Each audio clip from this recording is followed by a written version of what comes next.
Kita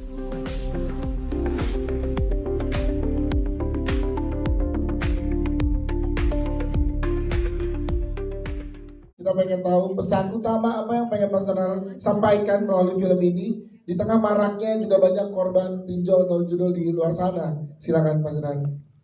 Halo semua, untuk pertama terima kasih udah datang ya. Semoga tadi suka ya sama filmnya. Pesan utama untuk kita dari film ini sebenarnya untuk menghibur ya. Semoga bisa datang ke film, bisa nonton, bisa spend your time dengan enjoy ya.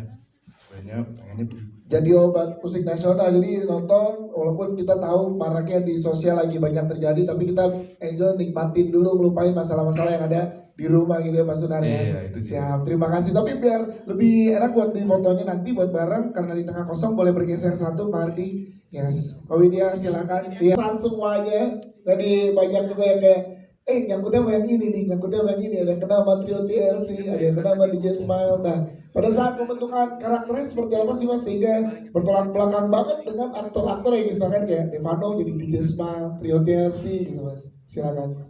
Sebelumnya saya mau nanya, pada suka nggak filmnya? Suka ya? Alhamdulillah. Pesannya sampai dong? Alhamdulillah. Terima kasih.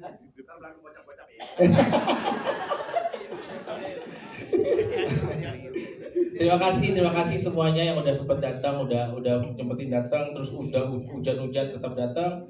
Kalau tadi Dias bilang gimana sih ceritain karakternya, sebetulnya yang paling utama yang kita mau sampaikan tuh apa dulu statementnya gitu. Waktu saya nulis Bunda Widya, kita fokus sama apa yang kita mau sampaikan dulu. Terus supaya kita tidak terjebak dengan preachy, menggurui, kita pakai karakter-karakter yang dekat dengan kita, bukan orang yang standarnya udah tinggi. Jadi orang-orang yang di sekitar kita itu yang kita ciptakan gitu. Kayak misalnya DJ Fangkot itu kan sebenarnya kayak simbol dari perlawanan musiknya itu kayak perlawanan dari sistem yang udah ada gitu. Jadi kita menciptakan karakter itu memang relate dengan kehidupan sehari-hari. Terus kemudian ketika kita udah jadi, kecuali Manda dan Fajar yang memang udah pernah main ya, yang lain-lain itu kita berusaha untuk kasih orang yang branding image-nya tuh udah tercipta gitu kan. Kayak Devano, dia kan kayak idola remaja, film-filmnya kayak romcom ya kan. Idola remaja kan.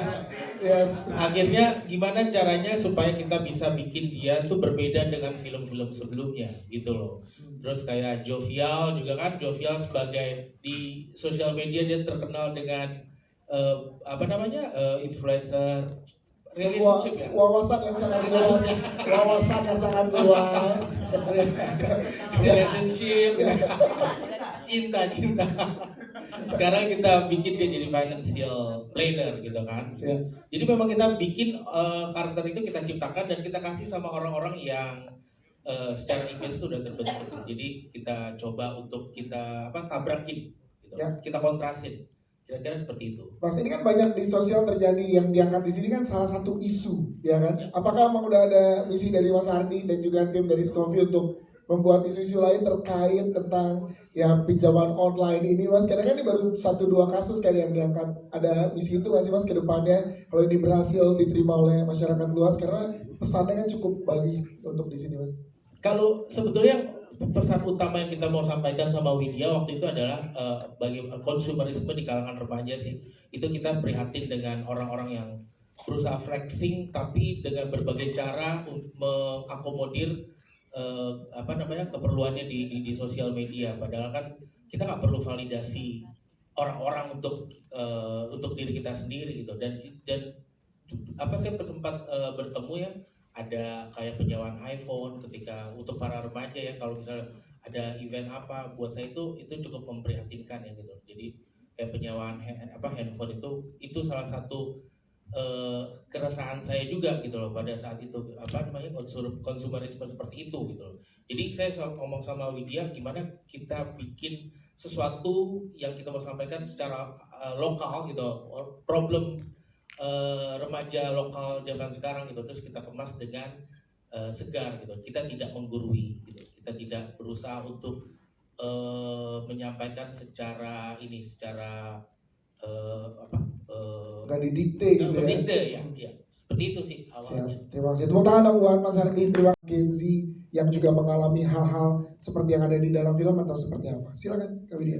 Halo, terima kasih sudah datang ke sini hujan-hujan. Terima kasih atas waktunya.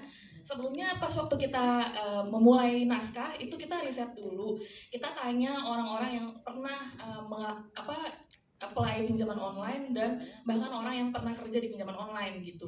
Jadi kita lihat juga gitu gimana sistem ini bekerja gitu. Kalau tadi Mas Ardi kan bilang ini tentang konsumerisme gitu ya, budaya flexing di sosial media di Gen Z, bahwa ada gaya hidup dan hidup gaya gitu ya gitu. Dan di sini kita juga melihat bahwa di balik itu tuh ada banyak banget masalah-masalah sistem, masalah-masalah struktural gitu. Dan kayak hari gini nggak megang uang di Jakarta itu tuh deg-degan banget gitu.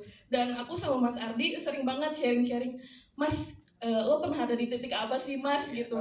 Dan kita tapi memutuskan untuk kayak aduh pahit banget, asem banget, tapi kita memutuskan untuk menertawakan itu gitu. Karena kita merasa kita pengen film ini bisa jadi teman buat orang-orang yang menonton dan sedang mengalami masalah itu gitu. Justru kita pengen merangkul gitu dengan film ini gitu, supaya sesuai dengan misi kita itu bisa menjadi obat pusing nasional. Yes, itu dia. Terima kasih Kak Widya.